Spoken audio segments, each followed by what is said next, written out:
आप सभी को जय माता दी दोस्तों। आप सब कैसे हैं? तो दोस्तों आज हम इस वीडियो के माध्यम से बात करेंगे कि गायत्री मंत्र की महिमा क्या है। तो दोस्तों अभी तक आपने हमारे गायत्री उपदेश चैनल को सब्सक्राइब नहीं किया है तो कृपया सब्सक्राइब कर लीजिए, जिससे हमारी अगली आने वाली वीडियो आप देख सकें। तो कहा गया कि अद्याशक्ति जगदम्बा गायत्री पर ब्रह्मा की सात्विक शक्ति कही गई है। जिस शक्ति को ब्रह्मा ने तपस्या के द्वारा प्राप्त किया था, तभी वे सृष्टि को समर्थन करने में समर्थ हो सके थे। वैदिक मंत्रों में गायत्री मंत्र की सबसे अधिक महिमा और प्रतिष्ठा है। गायत्री मंत्र महामंत्र है। यह महामंत्र सर्वसिद्धि प्राप्त हुआ है। गायत्री की उपासना में गायत्री मंत्र का जप किया जाता है। गायत्री मंत्र में परब्रह्मा परमेश्वर की स्तुति है, अतः गायत्री मंत्र के जप के द्वारा पर ब्रह्मा परमेश्वर की स्थिति होती है। इस महामंत्र के प्रभाव से मनुष्य जो चाहे वस्तु प्राप्त कर सकता है। हमारे पूर्वज गौतम, कणाद, वशिष्ठ, अंगिरा आदि ऋषि मुनियों ने गायत्री मंत्र की उपासना द्वारा ही अपने में सद्बुद्ध और अलौकिक शक्ति प्राप्त की थी। वे गायत्री मंत्र के प्रभाव से जिसको जो वरदान अथवा आशीर्वाद दे देते थे, वह प्रत्यक्ष रूप से घटित होता था। गायत्री मंत्र के प्रभाव से ही महर्षि वशिष्ठ ने विश्वामित्र के समस्त शास्त्रों को नष्ट कर विजय प्राप्त की थी।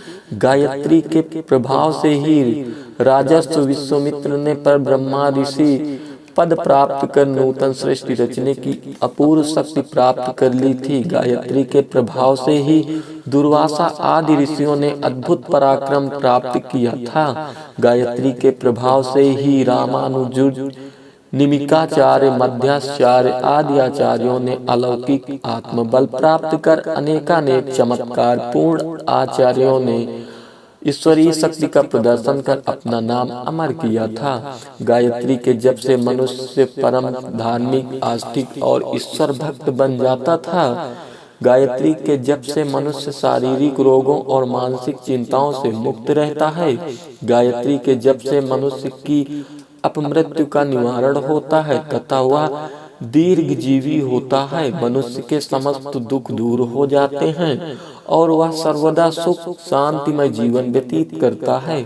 गायत्री के जप से मनुष्य की समस्त कामनाएं परिपूर्ण होती हैं। गायत्री के जप से मनुष्य की आत्मशुद्धि होती है और कहा गया कि आत्मशुद्धि होने से मनुष्य आत्मज्ञान प्राप्त करता है।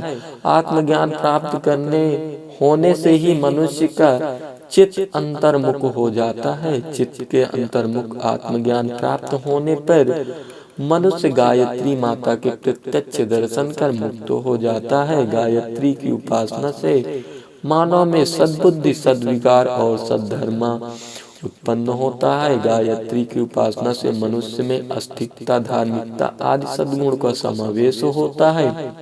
गायत्री की उपासना से मनुष्य में श्रद्धा आदि सद्गुणों का समावेश होता है। गायत्री की उपासना से मनुष्य में श्रद्धा, भक्ति और ईश्वरीय विश्वास की पूर्णता हो जाती है।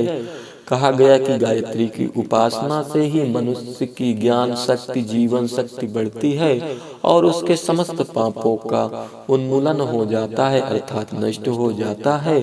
गायत्री की उपासना से मनुष्य समस्त प्रकार के रोग, शोक, चिंता, व्याधि और दीनता से मुक्त हो जाता है। गायत्री की उपासना से समस्त प्रकार की विघ्न बाधाएं टल जाती हैं और मनुष्य समस्त अभिष्ट सिद्धियां प्राप्त कर लेता है। गायत्री के उपासक पर सदैव दान, दैत्य, भूत, प्रेत, पिशाच, यक्ष और राक्षस का बस नहीं चलता।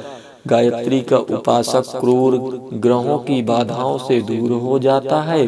गायत्री का उपासक दीर्घायु, विपुल लक्ष्मी, सत्पुत्र, सत्कीर्ति और सत्प्रतिष्ठा प्राप्त करता है। गायत्री के उपासक का कभी हार्ट फेल नहीं होता। हार्ट फेल को रोकने के लिए गायत्री की उपासना रामबाण दवा है। गायत्री का उपासक प्रायः भयंकर रोग से ग्रस्त नहीं होता। गायत्री समस्त धर्मावलंबी मानवों का कल्याण करने वाली है। सज्जनों विविध दुखों तरंगों को हरने वाली है। समस्त लोगों को पवित्र और शक्ति संपन्न करने वाली है। इहलौकिक और पारलौकिक सर्वविधि सुख, ऐश्वर्य, भोग और मोक्ष को देने वाली है। महान अनुग्रह पूर्ण शीतल स्वभाव वाली, समस्त देवताओं को आश्रय देने वाली, समस्त लोकों में विराजमान होने वाली तथा ब्रह्मा विष्णु एवं शिव के रूप को धारण करने वाली हैं। जो मनुष्य विधि पूर्वक गायत्री की उपासना करता है उसे गायत्री माता सब कुछ प्रदान करती है। तो दोस्तों, उपरोक्त कथन द्वारा दी गई जानकारी आपको कैसी लगी कमेंट्स में जरूर लिखें। चैनल को भी सब्सक्राइब कर लीजिए जिससे हमारी अगली आने वाली वीडियो आप देख सकें। जय माता दी दोस्तों, अगली वीडियो में फिर मिलेंगे।